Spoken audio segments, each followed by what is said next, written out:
Oi gente, eu sou a Marcela Sigoli e eu vim dar uma videoaula sobre a origem do universo, da matéria e da vida. Eu espero que vocês gostem. Primeiramente, nós vamos falar sobre a origem do universo. Cosmologia é o ramo da astronomia que se foca em estudar a origem, a evolução, a composição e a estrutura do universo. O objetivo é tentar compreender questões científicas e filosóficas dos seres humanos sobre o universo como um todo. Desde os primórdios da humanidade, os humanos buscam resposta para as questões básicas sobre a vida e o universo. Qual a composição, o tamanho e o que existia antes do surgimento do universo? Essas são algumas perguntas que a cosmologia se dispõe a tentar responder.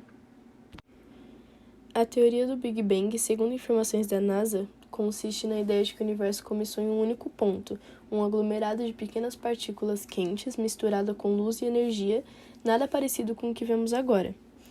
A partir de determinado momento, esse aglomerado começou a se expandir e a se esticar, e à medida que as partículas se expandiam, se esfriavam e criavam novos grupos que, em tempo, se transformariam nas primeiras estrelas e galáxias.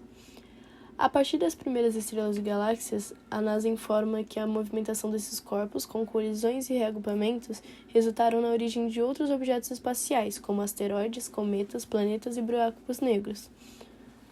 Segundo a agência espacial, estima-se que esse processo dura até hoje e já teve 13,8 bilhões de anos. A NASA conta em que, em 1927, um cientista belga chamado Georges Lemaitre, também atuava como sacerdote católico, foi o primeiro a falar da origem do universo como uma expansão infinita, com um passado igualmente infinito, ou seja, que a criação do universo não seria igual ao começo do tempo. Cerca de 2 anos depois, as observações do astrônomo norte-americano Edwin Hubble completaram a ideia de expansão contínua do universo. De acordo com ele, as galáxias seguiam se afastando e quanto mais distante, mais rápido se moviam. Por sua contribuição, o pesquisador americano foi homenageado ao ter seu nome dado para o telescópio espacial Hubble da NASA, que viaja pelo espaço desde 1990.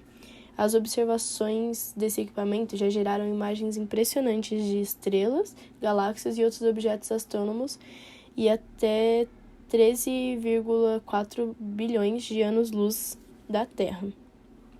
No início, nosso universo não tinha galáxias, estrelas, planetas e muito menos átomos. Tudo teve que ser criado a partir de partículas fundamentais. Agora nós vamos falar sobre a origem da matéria e a sua teoria. A formação dos núcleos ocorreu devido às condições extremas de alta temperatura e densidade no universo primordial.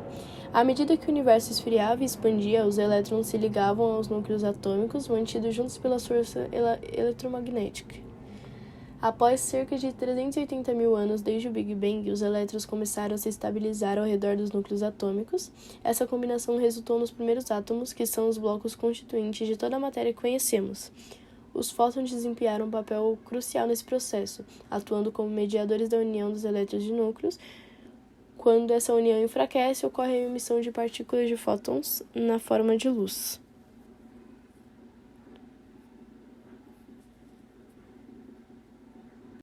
Agora nós vamos falar sobre a origem da vida e as suas teorias. Dentre elas, temos o criacionismo, que é uma das explicações mais antigas para a origem da vida. No mundo ocidental, ele é compreendido como a criação do mundo, terra, natureza e todos os seres vivos a partir da vontade divina e sua completa intervenção nesse processo criativo. A maior base teórica para o criacionismo é a Bíblia, livro sagrado para os cristãos. Ela é formada pela coleção de diferentes livros históricos e o primeiro deles é Gênesis, que relata como foi a criação da terra, dos animais e do homem a partir de ações e palavras de Deus. É uma teoria de grande abrangência no território brasileiro, em que grande parte das pessoas se declaram cristãs, além de ter grande relevância em partes do mundo.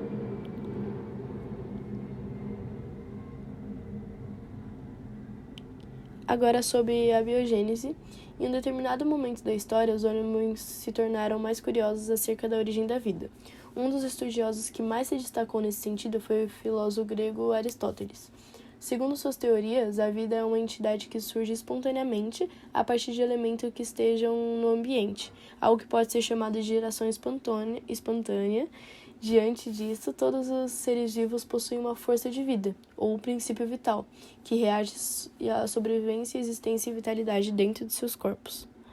Essas ideias se mantiveram desde a era clássica aristotélica até o século XIX, quando os estudiosos Reid e Pasteur desenvolveram um experimento científico para provar que a vida não pode surgir espontaneamente. Até o momento, acreditava-se que as moscas apareciam em um pedaço de carne deixado sobre a mesa, surgiam e geravam suas vidas a partir daquele material. Então, os pesquisadores separaram um vidro com carne dentro, perfeitamente vedado, enquanto o outro estivesse aberto. Eles observaram então que a carne do recipiente aberto não tinha moscas, enquanto a do recipiente com vedação estava sem bichas. Apesar da decomposição, tornou-se evidente que as moscas não tinham um princípio vital a partir da carne, mas que vinham do ambiente para pousar sobre o alimento.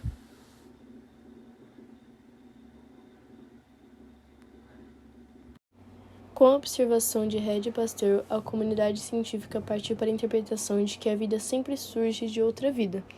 Ou seja, as moscas só chegaram à carne porque tinham vida em si e antes dela existia vida, assim sucessivamente. Essa explicação só não é capaz de fornecer como a primeira vida surgiu. Ainda é aceita atualmente, apesar de não ser completa e clara em todos os seus aspectos.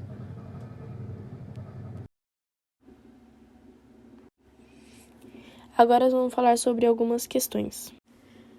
Na segunda questão, analise as informações. Um ser vivo é originado a partir de um ser vivo pré-existente.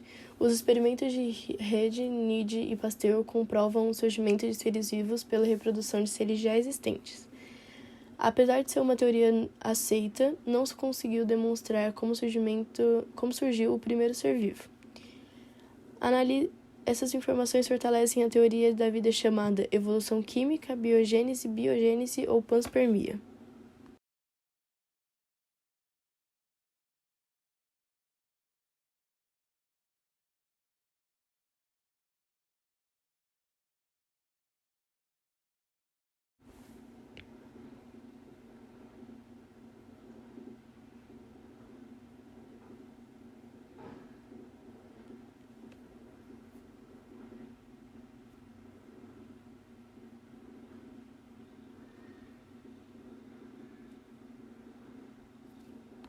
Na primeira questão, a alternativa correta é a B, gerados espontaneamente a partir de um princípio ativo contido na matéria não viva.